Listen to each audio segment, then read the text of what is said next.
I want to know the status not only for the assets, but also of the wastewater treatment process itself. Over here, I have several of these different compressors, but I also do have blowers and pumps from a collection of different vendors. I want to make sure that they are all operating well independently and as a systems. And on the right hand side, I can easily see all my individual assets with their current states and current alert states. On the left, I can see an operational view of the plant as a whole, from the intake of raw wastewater via the influence pipes, to the sedimentation process, to the aeration process in the middle, through the three clarification tanks at the top, and eventually all the way through the discharge of treated water. Within each of these systems, mechanic, chemical, or biological processes are occurring to remove pollutants from wastewater so that it can be directly reused or returned to the water cycle with minimum impact on our global environment.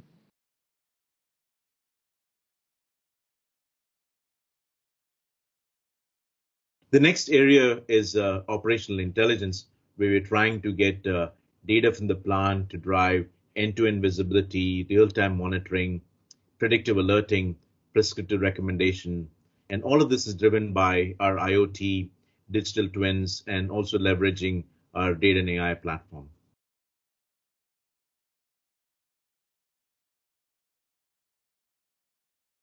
The AIoT data is the core for all the city systems. We have command and control centers, operation platforms, platform services, the domain solutions specifically, which are verticals. All of them really use a lot of sensor information and the data which gets generated by the sensors, whether it is traffic cameras, whether it is environmental sensors or anything equivalent or the edge kind of technological devices, bringing in intelligence from the outside to the control centers for the city decision makers to learn from those insights and take meaningful decisions as they go along.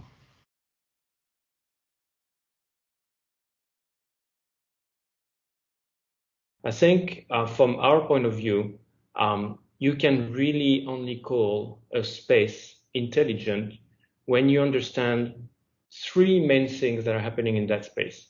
And those are things, that relate to systems, places, and people. When you start understanding how these are positioned in a space and how they interact with each other, then you start understanding really what kind of data you can gather from it and what kind of intelligence you can have.